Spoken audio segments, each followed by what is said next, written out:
Mesdames et messieurs, bonsoir et bienvenue dans cette émission que nous offre le Lions Club International District 434 pour mieux connaître le diabète, ses causes, effets, complications et traitements. Vous bénéficierez également de conseils nécessaires pour éviter le mal. Ce 14 novembre, le monde entier célèbre la journée internationale du diabète. C'est non seulement pour rester collé à cette actualité, mais surtout pour répondre à l'appel au service en se protégeant. Agir pour réduire la prévalence du diabète et améliorer la vie des personnes diabétiques que le plateau vous est offert. C'est plus précisément une œuvre d'envergure des Lions de la zone 13 du district 403 à 4 en partenariat avec certains clubs des zones 14 et 16. Pour la causerie, 4 invités pour vous. Maître Spero Konom, président de la zone 13 du district 403 à 4. Bonsoir. Bonsoir, monsieur le journaliste. Massime Dalmeda, président de la zone 16 du district 403 à 4. Bonsoir à vous. Bonsoir, monsieur le journaliste. Et sur ce plateau également, deux spécialistes. Dr Sylvain Glito, médecin interniste, diabétologue, point focal diabète au programme national de lutte contre les maladies non transmissibles du ministère de la Santé. Bonsoir à vous, docteur. Bonsoir, monsieur le journaliste. Merci d'avoir répondu présent à cet appel des Lions. Et une femme sur ce plateau, Dame Erissi Sossou, nutritionniste. Bonsoir à vous. Bonsoir. Ma première question sur ce plateau va naturellement à l'endroit des Lions qui sont présents sur ce plateau. Parce que c'est eux qui nous offrent cet échange, cette causerie, cette discussion pour mieux cerner tout ce qu'il faut comprendre du diabète. Maître Spero Konom, Lions Club International, que faut-il comprendre de cette organisation? Je vous remercie, monsieur le journaliste. Alors, que faut-il comprendre du Lions Club International? Faut dire, le Lions Club International, c'est une association qui regroupe plusieurs clubs, les clubs Lions. Il y en a environ 48 000, répartis dans plus de 200 pays, et qui compte en leur sein actuellement 1 400 000 membres de diverses nationalités. Alors, les membres de cette association que nous appelons les Lions sont des femmes et des hommes qui se consacrent au service des personnes les plus défavorisées de leur communauté. Il faut le préciser, ceci sans aucune rétribution financière. Donc, vous l'aurez compris, il s'agit donc de bénévoles qui s'assignent comme mission de répondre au plan local dans leur pays, dans leur communauté, à travers leur club, répondre donc aux besoins humanitaires dans certains domaines, dont la vue, l'environnement, la lutte contre le cancer infantile, la lutte contre la faim, le diabète, qui d'ailleurs fait l'objet de nos échanges sur ce plateau. C'est quand même bizarre, hein? J'ai entendu parler quand même que le Bénin a ajouté le paludisme. Oui, le paludisme est ajouté, pas seulement le Bénin, en Afrique, parce que bon, c'est un mal que nous vivons beaucoup plus que les Européens. Donc, dans la zone Afrique, il est envisagé que nous associons le paludisme. Mais il faut comprendre que les Lions agissent dans tous les domaines, c'est-à-dire les Lions agissent partout où il y a un besoin humanitaire. Ce n'est pas seulement les domaines que je viens de citer. Voilà, monsieur le journaliste. Le Lion est présent là où il y a un besoin. Partout où il y a un besoin humanitaire, il y a un Lion. Erissi Sossou, vous les avez sentis près de vous? Ou bien il n'y a pas eu de besoin chez vous? Bon, je ne pense pas. Vous les connaissez quand même? J'en entends parler, oui. J'en entends parler et étant également membre de la Jeune Chambre internationale, je pense que les membres du Lions Club International également ont à cœur d'aider les populations à travers des actions ciblées pour répondre à des besoins donnés. Donc, dans ce sens, je pense qu'ils sont plus ou moins présents dans certaines localités. Mais je ne maîtrise pas vraiment sur quelle base. Dans la vôtre? Dans la mienne, je ne pense pas les avoir déjà sentis. Mais je suppose qu'il y a également des bases ou des critères pour définir les localités dans lesquelles il faut agir. Docteur Sylvain Glito, vous connaissez les Lions? Bien sûr que je connais le Lions Club. International. Le Lions Club International. Pour ma part, c'est pour ce que j'en sais, je n'en fais pas partie évidemment, Mais pour ma part, c'est une organisation qui est quand même bien structurée, composée d'hommes et de femmes volontaires qui identifient des besoins spécifiques aux populations, besoins auxquels ils essayent dans la mesure du possible de répondre. Répondre par des cotisations individuelles et aussi des appels de fonds pour répondre à un certain nombre de choses. La localité où je travaille, moi je travaille dans le zoo, oui, nous sentons vraiment les clubs Lions à travers plusieurs activités comme le dépistage des facteurs de risque cardiovasculaire comme l'hypertension artérielle, le diabète, l'obésité, la maladie rénale. Donc, à l'occasion justement de la Journée internationale du diabète, on sent toujours des actions au-delà, bien sûr, et donc de façon assez fréquente, je sens quand même le Lions Club dans la localité où j'exerce. Maximin D'Almeida, quel est l'organigramme du Lions Club international? Merci, cher ami journaliste. Je voudrais commencer d'abord par situer un peu le contexte en prenant le cas du Bénin. Au Bénin, par exemple, nous avons 56 clubs. Puis, il faut décomposer ces 56 clubs jusqu'à remonter à la structure internationale. Ça veut dire que plusieurs clubs vont se regrouper pour former la zone. Par exemple, sur ce plateau, vous avez le président de la zone 13 et le président de la zone 16. Alors, plusieurs zones se regroupent pour former le district. Au Bénin, nous avons le district 403 A4. Et le district 403 A4 est dirigé aujourd'hui pour ce mandat par l'ami Jeannot Mathieu Agboton. Plusieurs districts se regroupent pour former le district multiple. Et nous sommes logés dans le district multiple 403 qui est dirigé par l'ami Vitaliano Kobo. À part le district multiple, nous avons le président international qui est l'ami Douglas Alexander. Mais il me plaît de souligner la structure de fonctionnement du club. Au niveau du club, nous avons les officiels composés du président du club, du secrétaire, du protocole, du trésorier, et puis les responsables de la structure mondiale d'action. Et à tous ces responsables s'ajoutent les présidents de commission. Donc voilà, chers amis journalistes, ce que je pourrais dire par rapport à l'organigramme du Lions Club international. L'œuvre du Lions Club qui nous réunit ce soir, c'est bien la sensibilisation du grand public sur le diabète. Et la question qui va suivre va directement vers le spécialiste, le diabétologue. Docteur Sylvain Glito, le diabète, comment peut-on le définir? Merci, monsieur le journaliste. Il faut définir le diabète comme une maladie métabolique chronique qui est liée à un dysfonctionnement du pancréas. Le pancréas est un organe que nous avons et qui va être caractérisé par des niveaux de glycémie élevés qui peuvent avoir des effets graves avec le temps sur l'organisme. Ceci étant, il faut noter que cette maladie, en tout cas dans sa forme la plus fréquente, qui est le diabète de type 2, répond à certaines caractéristiques. C'est une maladie qui va évoluer de façon lente, qui va rester longtemps asymptomatique, donc totalement silencieuse, et qui va évoluer malheureusement vers des complications assez graves.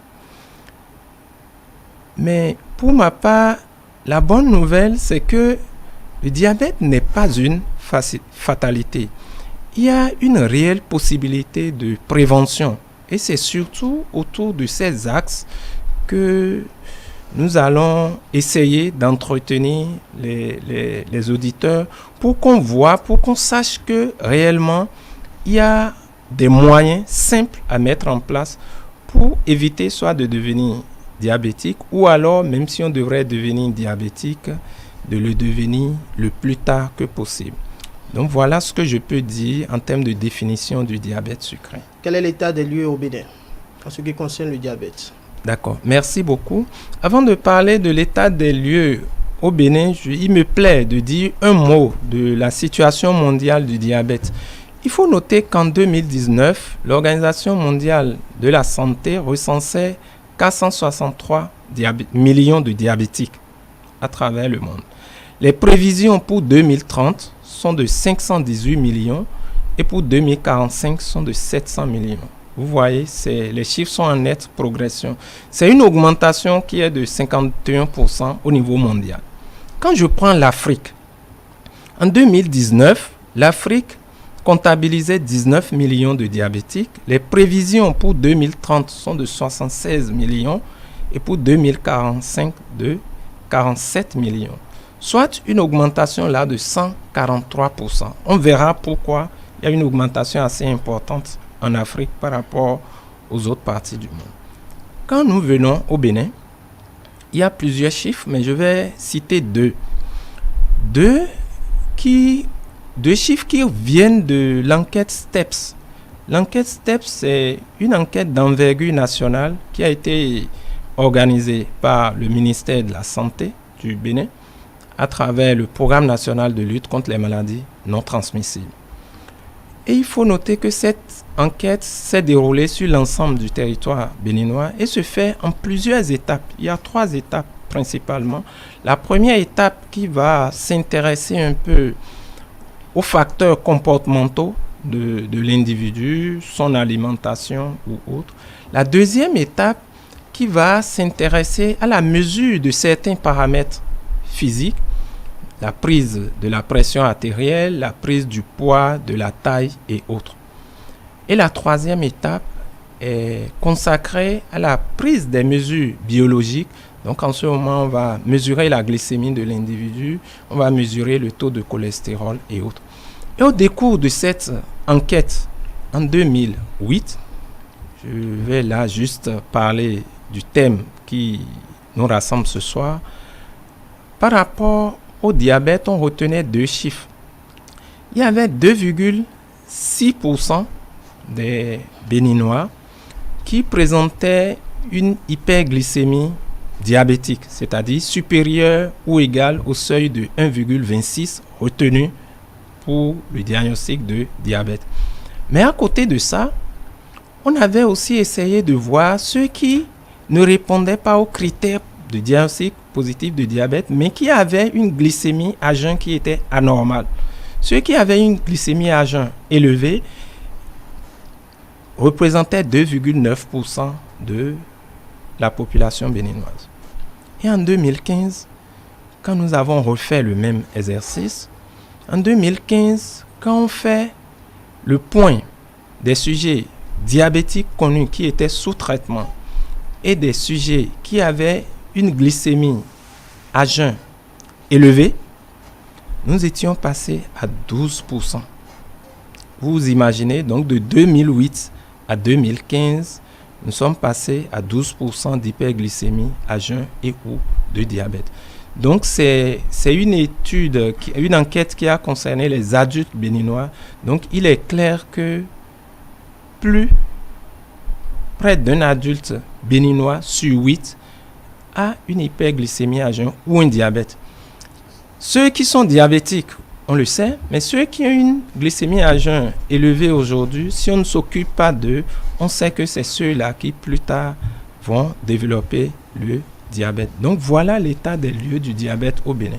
Nous espérons que l'année prochaine, donc en 2022, le Bénin réalisera la 3e enquête STEP pour que nous ayons des chiffres plus récents de la situation, non seulement concernant le diabète, mais aussi les autres facteurs de risque cardiovasculaire. Erici Sossou, comment savoir qu'on est diabétique? Alors, a priori, comme le docteur Glito l'a dit tout à l'heure, le diabète est un mal qui évolue d'abord de façon silencieuse. Et comme j'aime caricaturer parfois, imaginez que vous avez un fer que vous exposez à l'eau et à l'air. Le fer ne rouille pas dans sa totalité, enfin de façon brutale.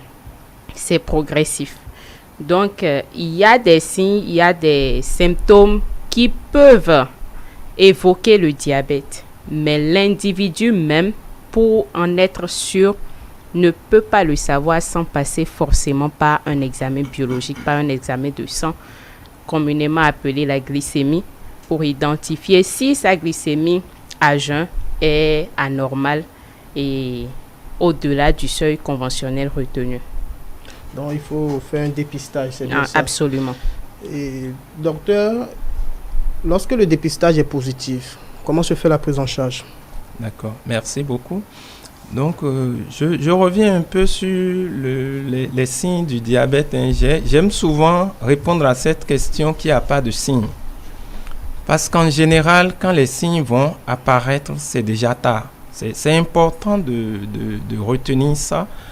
Donc, comme elle l'a dit, tant qu'on ne va pas doser sa glycémie, on ne saura pas si on est diabétique ou pas.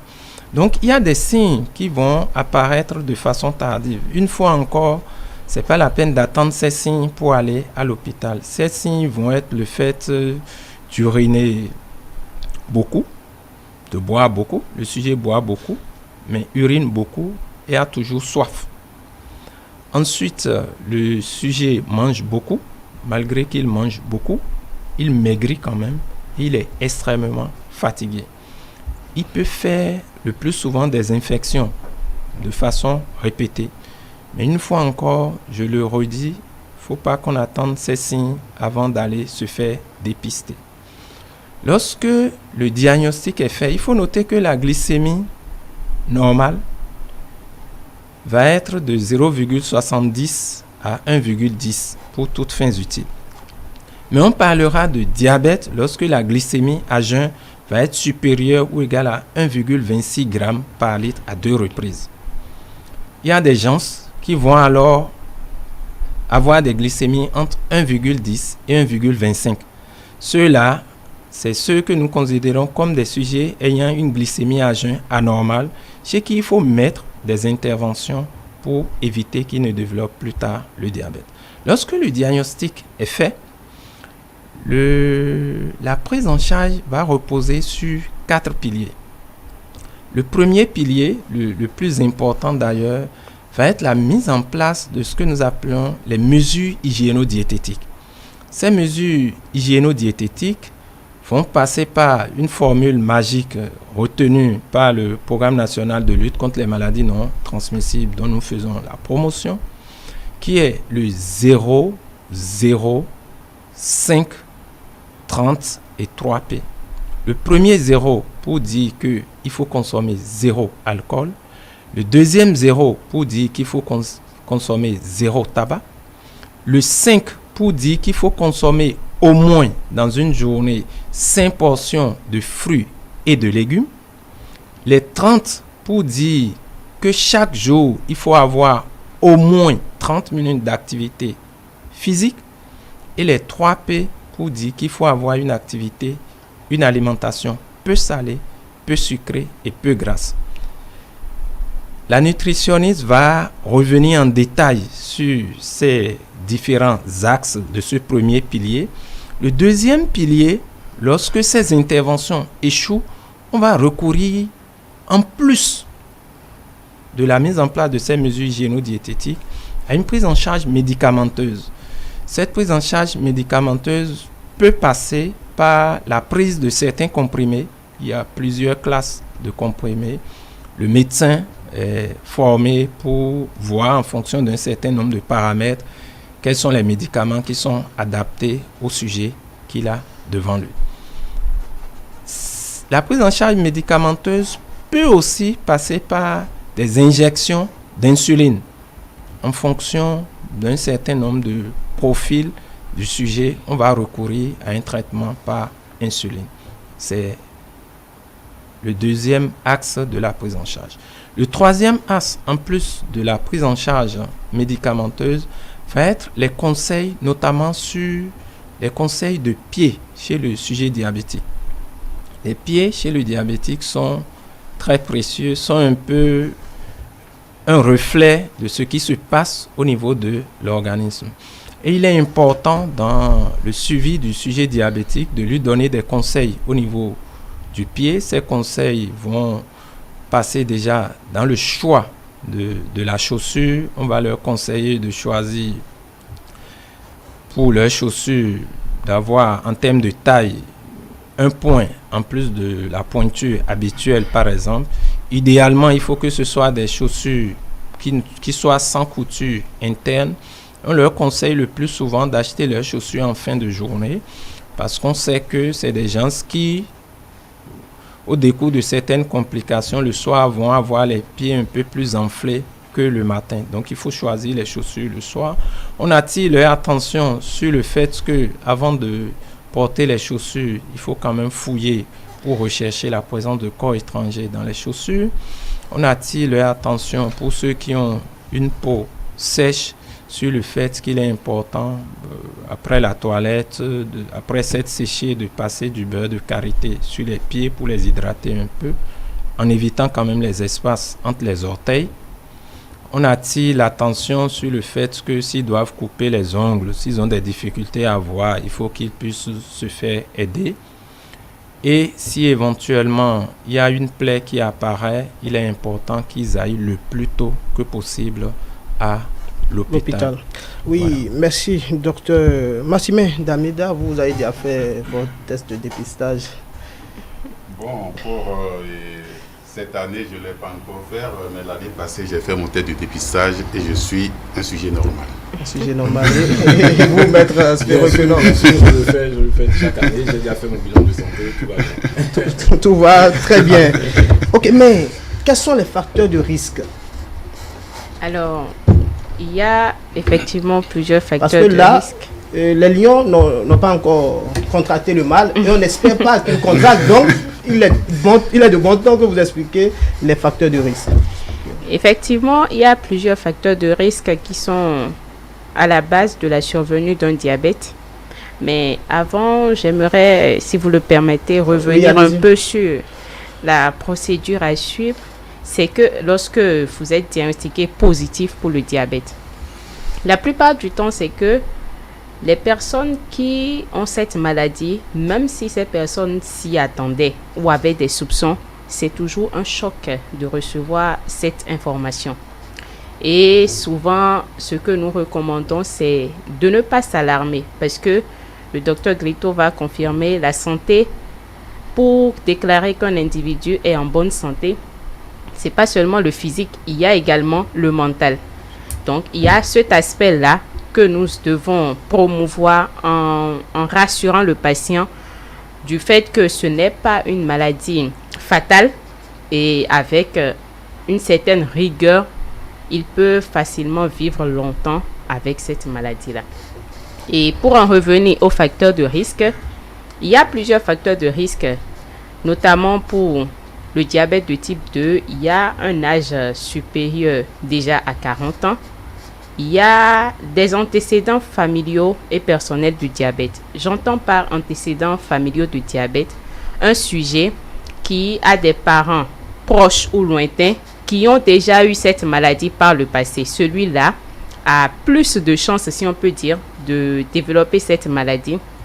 J'entends également par antécédents personnels, surtout au niveau des femmes. Les femmes qui, au cours d'une grossesse précédente, ont déjà eu à faire un diabète gestationnel, c'est-à-dire cette hyperglycémie qui survient au cours de la grossesse. Et en dehors de ça, sur le plan nutritionnel, donc, il y a le manque d'activité physique qui est un facteur de risque majeur dans la survenue du diabète. Il y a l'alimentation lorsqu'elle est de mauvaise qualité. J'entends par mauvaise qualité cette habitude aujourd'hui à vouloir copier les pays européens développés en consommant plus de fast-food, donc plus de graisse, beaucoup de sucre et vraiment en minimisant la consommation des légumes. Et il y a également la consommation d'alcool, de tabac, comme le docteur Glito l'a dit tantôt. Et docteur Glito, quelque chose à ajouter par rapport aux facteurs de risque? Non. Sinon, de façon globale, elle a bien cité. Les facteurs de risque sont les classes en deux grands groupes. Il y a ce que nous appelons les facteurs de risque non modifiables. Exactement. C'est ceux dont elle a parlé en première position. C'est l'âge supérieur à 40 ans. On ne peut pas s'empêcher de grandir. C'est les antécédents familiaux ou autres. Mais il y a les facteurs de risque modifiables du Oui. diabète. Et c'est surtout les plus importants d'ailleurs parce qu'on peut agir dessus. Et ces facteurs de risque modifiables, comme elle a dit, il y a la mauvaise alimentation, il y a la sédentarité, donc le manque d'activité physique régulière, il y a l'hypercholestérolémie, l'hypertension artérielle qui va s'associer. Il y a aussi ce que nous appelons la surcharge pondérale ou l'obésité, qui pendant longtemps était considérée comme des reflets d'aisance dans nos communautés. Il est clair que l'excès de poids est un problème de santé sur lequel il faut agir. Et c'est sur l'ensemble de ces facteurs modifiables que nous allons agir pour prévenir la survenue du diabète et de plusieurs autres maladies non transmissibles. Oui, mais elle a parlé du diabète de type 2, donc il y a diabète de type 1. Quelle est la particularité, quelle est la différence entre ces deux différents types de diabète? D'accord. Merci. Donc, vous me permettez là d'aborder les différents types de diabète. Nous avons, il faut noter sur le principe, type 1, type 2, autre type, mais bon, la maladie reste la même, avec une même gravité. C'est pas qu'il y a une forme qui est moins grave que l'autre. Donc, il y a ce que nous appelons le diabète de type 1, effectivement, qui est fréquent chez les enfants. On a deux pics en général, à la petite enfance et puis à l'adolescence. On peut trouver le diabète de type 1 à un âge aussi avancé. La caractéristique de ce type de diabète, le début est le plus souvent bruyant. Il ne se cache pas comme le diabète de type 2. Le début est le plus souvent bruyant, donc les signes ne se cachent pas. Et le plus souvent, il survient chez un sujet qui est maigre. Il répond du point de vue de sa survenue, c'est une défaillance assez importante des cellules du pancréas qui sécrètent l'insuline. Et c'est d'ailleurs ce qui fait que dans la prise en charge de ce type de diabète, on va recourir à l'injection d'insuline. C'est le type 1. Il représente en moyenne 10% des cas de diabète dans le monde. Et il y a le type 2 qui représente près de 90% des types de diabète. Pour le diabète de type 2, comme on l'a dit, c'est surtout les facteurs de risque modifiables dont nous avons parlé tout à l'heure qui font le nid à ce diabète de type 2. Sa prise en charge, évidemment, ça va répondre à la mise en place d'une bonne alimentation, à la lutte contre l'obésité, à la lutte contre la sédentarité et éventuellement à la prise de médicaments. Il y a ce que nous appelons le diabète gestationnel, qui a une particularité effectivement chez la femme enceinte. C'est une hyperglycémie qui va survenir au cours de la grossesse, qui peut disparaître à l'accouchement, comme persister après l'accouchement, mais qui va avoir des conséquences aussi bien sur le fœtus que sur la mère. Donc c'est important de connaître. Et après, il y a les autres types de diabète, il y a des types spécifiques, mais de façon assez importante, on retiendra qu'il y a le type 1, le type 2 et le diabète gestationnel et d'autres types de diabète. Maître Pereux-Quenhomme, que faites-vous pour éviter le mal? Pour éviter le mal. Oui, pour ne pas contracter le diabète. Alors, nous suivons souvent les conseils des experts. C'est essentiellement cela. On remercie déjà Dieu de ne pas avoir déjà contracté le mal. Donc, mais ce qu'il faut faire, c'est souvent le dépistage. Il faut faire le dépistage pour connaître son état. Et à partir de ce moment-là, continuer à suivre les conseils des experts pour éviter le mal. En ce qui concerne l'alimentation, quelle est l'alimentation qu'il faudrait avoir pour ne pas contracter le diabète?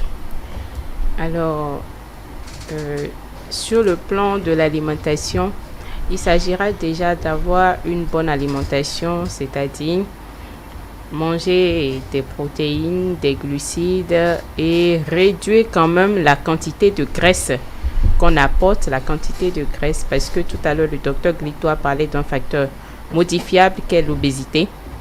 Une surconsommation de graisse ou un apport excessif de graisse va entraîner d'abord une obésité d'abord abdominale, ensuite ça va évoluer vers une obésité générale qui va entraîner la survenue ou l'aggravation du diabète. Donc, il faudra effectivement agir sur cet apport en lipides, réduire les huiles que nous apportons dans l'alimentation.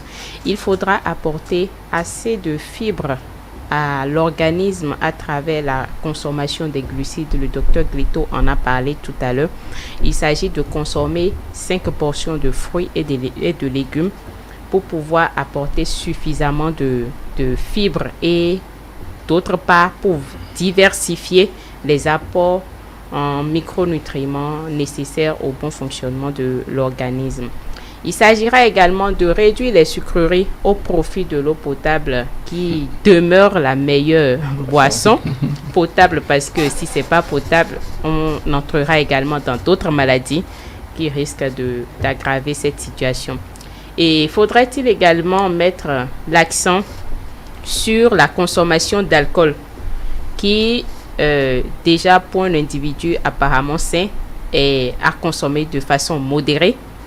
Mais en cas de diabète, il faudra vraiment éviter cette consommation parce que c'est également à l'origine de l'apparition d'une obésité abdominale. Il en est de même pour le tabac qui, pour un sujet sain, est nuisible et pour un sujet diabétique, alors là, on risque de laisser place à d'autres complications cardiovasculaires. Et enfin, le sport. Oui, le sport. Mais si je comprends bien les explications données, c'est que depuis le bas âge, vous pouvez déjà contracter le diabète sans même consommer assez de sucre. Exactement. Ça, c'est par rapport au diabète de type 1. Et lorsque depuis le bas âge, vous avez le diabète, comment faire alors pour ne pas compliquer votre diabète silencieux? Oui. Lorsque vous avez déjà le diabète depuis le bas âge, et c'est valable également pour le diabète de type 2 à son apparition, parce que, comme le docteur Glito l'a dit, la prise en charge demeure la même. Et il s'agira d'éviter les sucreries au maximum, de les éviter, parce que l'organisme a déjà du mal à gérer ce sucre-là que vous lui apportez. Donc, ce n'est pas la peine d'en rajouter en plus pour lui compliquer la tâche. Donc, il s'agira de limiter les apports en sucre, de consommer. On nous dit souvent que nous, les nutritionnistes, nous aimons parler de l'alimentation, de l'assiette équilibrée. Mais c'est une réalité parce que lorsque vous avez votre assiette de repas et que c'est composé majoritairement de riz qui fait partie des glucides et qui apporte assez de glucose à l'organisme, c'est que vous n'apportez pas des légumes dans votre assiette. Alors que le rôle de ces fibres, c'est d'augmenter la satiété. En français terre à terre, c'est que si vous avez par exemple une assiette et que vous divisez votre assiette en 4 portions et que la moitié est composée peut-être de sauce légumes, vous verrez que la quantité de pâtes que vous allez ingérer en plus sera inférieure pour que vous puissiez être rassasié à la quantité que vous allez ingérer dans la mesure où vous aurez une proportion de légumes qui fait peut-être le 6e de l'assiette. Donc, les conseils sont identiques pour le type 1 et pour le type 2. Et le plus important, c'est de ne pas compliquer l'état du patient et de lui éviter une accumulation du glucose dans le sang. Docteur Glito, qu'est-ce que la maladie détruit dans l'organisme? D'accord, merci. Donc, vous nous donnez l'occasion d'aborder les complications de la maladie. C'est bien ça. Mais sur les mesures diététiques, je voulais revenir sur l'alcool parce qu'il y a de fausses informations qui circulent sur l'alcool. On entend dire que l'organisme a besoin d'un peu d'alcool pour son fonctionnement. Alors, non, c'est vrai. C'est vrai, mais l'alcool dont l'organisme a besoin, il le tire des aliments que nous consommons. Ça aussi, le nutritionniste peut le confirmer. Donc, et de façon claire, il y a des études. Depuis 2016, il y a une étude au niveau mondial qui a montré que la quantité minimale d'alcool qui n'est pas nuisible à l'organisme est de 0 en termes de rajout d'alcool. Donc, il faut que de façon claire, la communication Dans ce sens, c'est zéro alcool. En tout cas, c'est l'idéal. Il faut que les gens le sachent et après, chacun prendra les risques en fonction de son choix, mais c'est important que les gens sachent. Donc, on n'a pas besoin de rajouter de l'alcool pour être en bonne santé. C'est important de le savoir. Il faut noter que le diabète, comme on l'a dit, est une maladie qui n'est grave que de par ses complications. Ces complications, il y a ce que nous appelons les complications aiguës, mais je ne vais pas vraiment détailler ça. Ça, c'est les agents de santé qui font souvent face à ça. Dans ces complications aiguës, il y a plusieurs types de comas qui vont survenir. Il y a ce que nous appelons le coma par hyperglycémie, il y a l'acidocétose, il y a le coma hyperosmolaire, mais ce n'est pas très important. Mais il y a aussi ce que nous appelons le coma hypoglycémique chez le diabétique. Là, il faut faire attention. Il peut arriver quand le traitement que le sujet diabétique prend, peut-être en fonction d'un niveau excessif d'activité physique ou bien par défaut d'alimentation, que le traitement puisse travailler trop. S'il travaille trop, le taux de sucre va baisser. Donc, les gens vont venir à l'hôpital en coma. Si le traitement est assez important et entraîne un coma, en ce moment, le sujet a besoin de sucre. Je le dis pour attirer l'attention des sucres parce qu'on voit des gens venir en coma, les parents se bagarrent à la limite avec les agents de santé pour dire « Ah, mon parent est diabétique, il ne prend pas de glucose, il ne prend pas... » Non, laissez l'agent de santé. Il est qualifié pour ça. Et il sait que dès qu'il a un coma, c'est un diabétique, il va rapidement faire une glycémie capillaire. Si il fait le diagnostic d'une hypoglycémie, il faut rapidement justement donner du sucre pour que le sujet retrouve sa santé. Ça, c'est les complications aiguës. Maintenant, je viens au niveau des complications chroniques. Ces complications chroniques, en général, vont mettre plusieurs années avant d'apparaître. Plusieurs années. Elles peuvent être à type 2. Il y a deux grands groupes là. Il y a ce que nous appelons les complications macrovasculaires et microvasculaires. Mais je vais les ramasser. Le diabète peut être à l'origine de la survenue de ce que nous appelons l'accident vasculaire cérébral, que tout le monde connaît. Ce n'est pas seulement l'hypertension artérielle qui donne ça, où il y aura un côté du corps qui va être paralysé, la bouche qui va être déviée, le sujet ne pourra pas bien parler. Ça, tout le monde connaît ça. Il va être à l'origine de ce que nous appelons l'infarctus du myocarde. La crise cardiaque, le sujet va apparemment bien, on dit qu'il a eu un malaise, il a tenu la poitrine, parfois le temps de venir à l'hôpital, il est déjà décédé. Le diabète est pourvoyeur de ça. Il peut donner ce que nous appelons une artériopathie des membres inférieurs. Cette atteinte des pieds va avoir pour conséquence une mauvaise circulation du sang au niveau des tissus du pied. C'est d'ailleurs ça qui va être à l'origine de la survenue de façon fréquente de plaies au niveau des pieds. Des plaies qui vont mettre plus de temps à guérir, c'est normal parce que le sang ne circule pas bien, donc l'oxygène n'est pas très bien apporté aux tissus qui sont au niveau de la peau. Donc c'est des plaies qui vont traîner. Et si elles ne sont pas prises en charge en milieu spécialisé, en général, c'est le drame. Et c'est cette complication qui va aussi faire que beaucoup de sujets diabétiques vont malheureusement être amputés.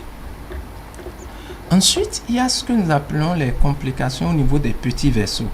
Ça va passer par exemple par l'atteinte des yeux, ce que nous appelons la rétinopathie diabétique.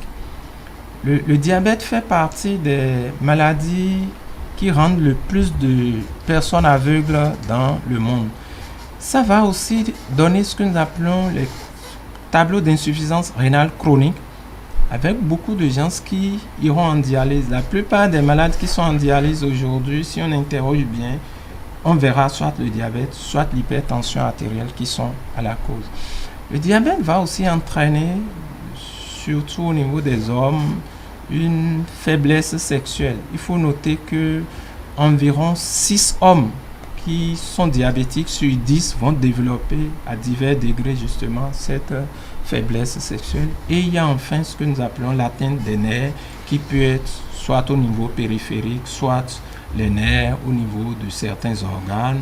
Ça peut être la vessie où le sujet va uriner de façon assez intermittente. Ça peut être au niveau digestif où tantôt le sujet va faire une diarrhée, tantôt il va faire la constipation. Ça peut causer l'incontinence urinaire? Absolument. Ça peut aller jusqu'à l'incontinence urinaire. Surtout l'atteinte des nerfs au niveau de la vessie fera que, à des moments donnés, lorsque c'est vraiment avancé, le sujet ne pourra pas contrôler sa miction. Ça peut agir sur la fertilité? Absolument. Puisque ça agit sur la performance sexuelle. Et je voudrais dire, pour clôturer les complications, c'est vrai, j'ai dit que ces complications mettent plusieurs années à apparaître. Mais le drame chez nous, c'est que au moment où vous faites le diagnostic du diabète chez les gens, ils présentent déjà des complications chroniques, c'est-à-dire des complications qui n'apparaissent pas avant 5 ans, 7 ans, 10 ans d'évolution.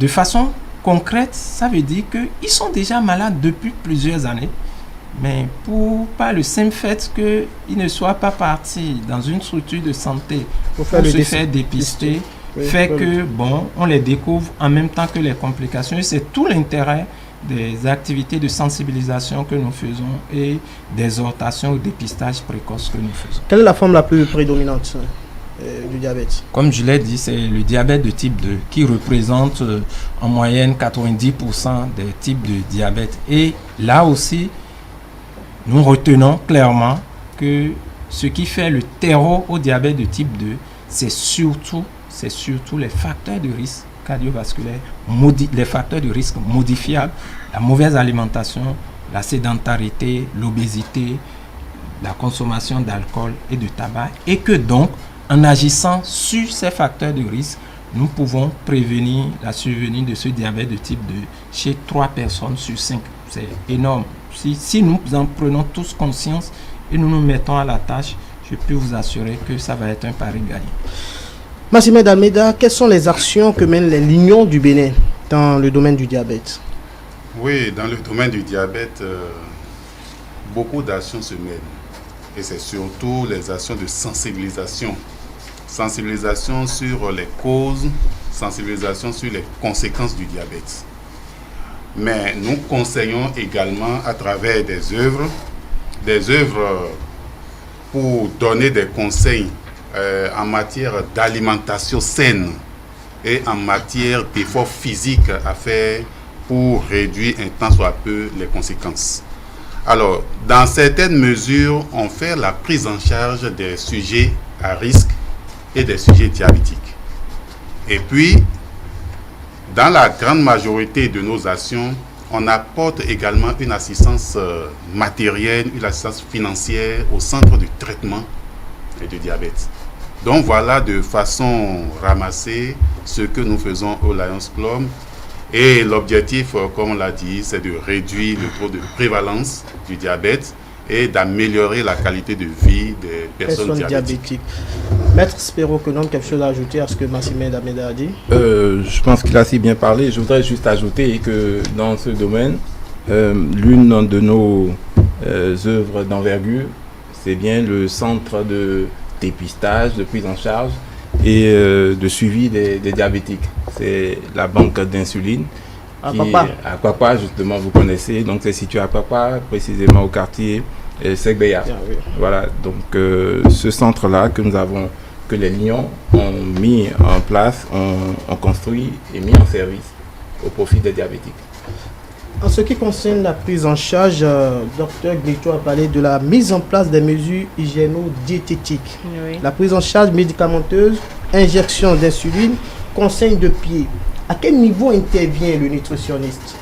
Alors, le nutritionniste intervient surtout au niveau des conseils hygiéno-diététiques, comme il a dit, et il s'agira d'aider le patient à mieux s'alimenter, en lui donnant les informations nécessaires pour pouvoir composer ses repas ou l'aider, si besoin est, de composer ses repas, l'amener progressivement, parce que c'est une question d'habitude et de changement de comportement.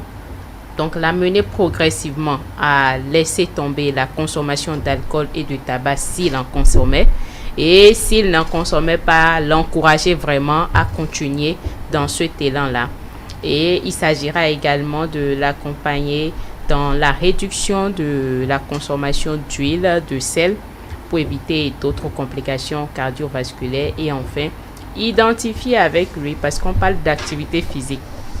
Mais beaucoup savent que lorsqu'on décide de commencer cette affaire, il faut de la motivation et il faut vraiment de la volonté pour pouvoir le faire. Donc, il s'agira d'identifier avec le sujet en question quel est le sport ou l'activité physique qui lui conviendrait le mieux et identifier avec lui ce qui lui convient et l'encourager maintenant à pratiquer au moins 30 minutes d'activité physique pour sa bonne santé, parce que l'activité physique aura un effet bénéfique aussi bien chez le sujet avec un indice de masse corporelle normal que chez le sujet obèse, dans ce sens que chez le sujet obèse, cela va permettre une perte progressive du poids pour ne pas entraîner d'autres complications. Et pour le sujet ayant un indice de masse corporelle normal, il s'agira de maintenir ce poids-là dans les limites de la normale.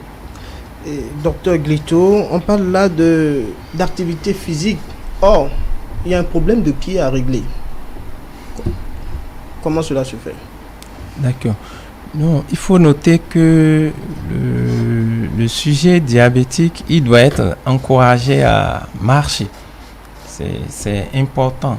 Les conseils de pied que nous donnons, c'est pour lui permettre de faire attention à ses pieds, parce que c'est précieux, de donner l'alerte dès qu'il y a le moindre problème. Mais cela n'empêche pas du tout de pratiquer une activité physique régulière.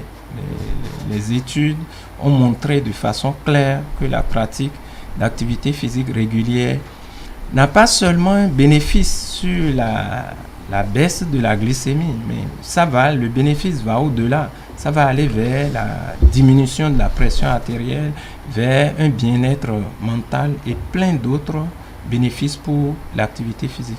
Lorsque cette activité physique est régulière et lorsqu'elle est couplée par exemple à une réduction calorique, ça va aider chez le sujet par exemple obèse ou en surcharge pondérale à diminuer le poids. Donc c'est pas du tout une contre-indication à la pratique de l'activité physique. Mais je voudrais rajouter parmi les facteurs de risque qu'il y a l'environnement qui apparaît. Il est clair que l'environnement aujourd'hui détermine la santé. Il ne faut pas que nous occultons l'environnement. C'est important parce qu'aujourd'hui, nous disons que la bonne alimentation va passer par la consommation d'au moins 5 portions de fruits et légumes. Il est clair que ce soit des fruits et des légumes qui soient produits dans des conditions idéales. Donc, idéalement, il faut que ce soit des fruits sans qu'il y ait d'utilisation d'engrais chimiques, sans qu'il y ait utilisation de pesticides ou autres. Donc, il est important que on puisse travailler aussi sur cet aspect-là. L'idéal, c'est que ce soit des fruits ou des légumes bio à prendre. C'est ce que je voulais rajouter par rapport à l'importance de l'environnement dans ce phénomène de santé dont nous parlons aujourd'hui. Donc, l'environnement peut causer le diabète. Ben, l'environnement également peut accompagner la prise en charge. Exactement. Comment? Déjà, par rapport à l'activité physique, il y a cette confusion qui règne dans la tête des personnes, c'est que l'activité physique, ce n'est pas que la marche, parce que j'ai déduit cela quand vous avez parlé de pied. Oui. Il y a la natation, il y a plusieurs autres activités, c'est pour ça que j'ai parlé de choix avec le sujet. Oui. Et l'environnement va aider à la prise en charge, en ce sens que, je l'ai dit tantôt, lorsqu'on vous annonce que vous êtes diabétique, à coup sûr, c'est un choc que vous recevez. Et ce changement dans l'alimentation déjà, peut-être qu'au départ, vous n'aimiez pas les légumes, maintenant on veut vous faire manger des légumes. Ce sont des situations qui embarrassent sérieusement les sujets diabétiques.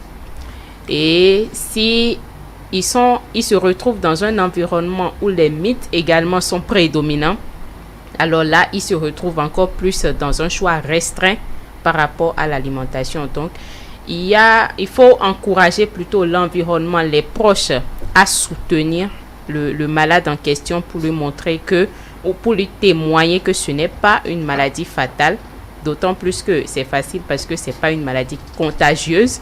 Donc, il faut soutenir le malade.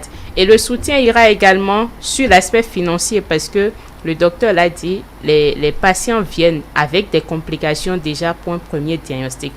Parce que il y a forcément une couche de la population pour qui le diagnostic et le traitement médicamenteux sera onéreux. Donc, il faut, dans la mesure du possible, les accompagner sur ce plan. Voilà. Maître Spéroquenon, peut-on guérir du diabète?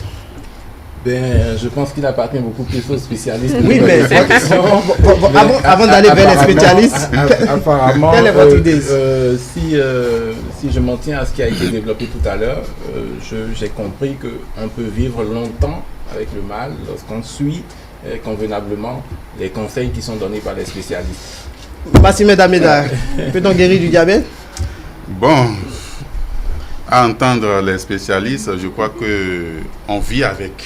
Il faut vivre avec le diabète et il faut suivre surtout les conseils. Il faut plus l'alimentation équilibrée et faire assez d'activité physique. Cela permettrait de vivre longtemps sans avoir les complications graves du diabète. Docteur Glito, quelle est la réponse exacte qu'il faudrait avoir de cette question? Peut-on guérir du diabète? Ils vous ont déjà répondu. Non, on ne peut pas guérir du diabète. Il est clair qu'il faut apprendre à vivre avec le diabète. Parce que ce dont on parle, le déséquilibre va mettre plusieurs années à s'installer. En fait, il y a plusieurs étapes. Donc, lorsque la maladie se révèle, c'est un processus qui a évolué depuis plusieurs années. Mais en assurant une bonne prise en charge, on peut totalement contrôler la maladie. On peut totalement contrôler un diabétique qui est bien suivi, peut avoir des glycémies tout le temps normales. C'est ce qui est souhaitable d'ailleurs. Et dans ces conditions, il fera presque pas les complications ou alors les fera le plus tard que possible. Donc, c'est ce qu'on peut retenir de façon globale. Il est important que les gens apprennent à vivre. Et l'intérêt de votre question d'ailleurs, c'est nous en pratique, il y a des situations qui se posent à nous. On a des patients à qui on explique un certain nombre de choses, mais quand on vient à l'hôpital, vous dites qu'on ne peut pas guérir et que, à côté, quelqu'un promet la guérison. Vous voyez, tout de suite, on y va. Or, il est clair que, il y a des tisanes qui, chez nous, font baisser la glycémie. Mais la prise en charge du diabète va au-delà de la baisse du chiffre de glycémie.